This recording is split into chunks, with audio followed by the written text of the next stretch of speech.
С благодарствен молебен и тържествена церемония в Пантеона на възрожденците Русе отбеляза вчера 136-та годишнина от освобождението си. Благодарственият молебен беше отслужен в катедралният храм Света Троица, мястото, където са посрещнати руските войски, предвождани от генерал Едуард Тотлебен. Слово за празника произнесе кметът Пламен Стоилов. Уважаеми съграждани, на този ден, преди 136 години, русенци възвърнаха самочувствието си и отново станаха господари на своето бъдеще. Днес повече от всякога трябва да осъзнаваме това и трябва да знаем, че трябва да посрещнем изпитанията на живота отговорно, единни и сплотени. Длъжни сме да продължим делото на нашите предци и да работим за възраждането на Русе.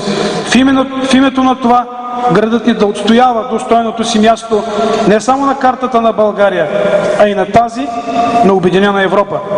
Нека заедно да докажем, че Русе винаги е бил и ще бъде град на свободния дух. Дълбок поклон пред паметта на героите. Честит празник, уважаеми съграждани!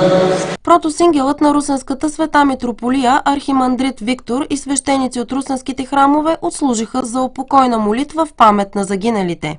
Боже, докато всякия плод и смъртно прави, дявол праздниви, живот мира Твоего дарова, сам Господи, кой души от общи храбствуй, Боже, не почивши Господи за нашия император Александър Николаевич и все Божи паче на полебрани, за да разслужи Отечество наше.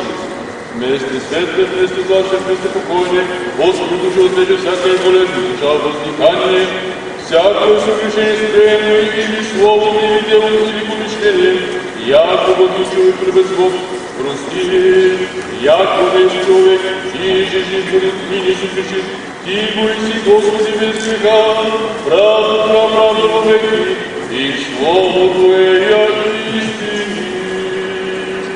В края на церемонията пред вечния огън бяха поднесени венци и цветя от представители на институции, обществени организации, политически партии, училища и граждани, а детско-девическият хор Дунавски вълни при Общински детски център за култура и изкуство с диригент Весела Тодорова изпълни някои от вечните български химни.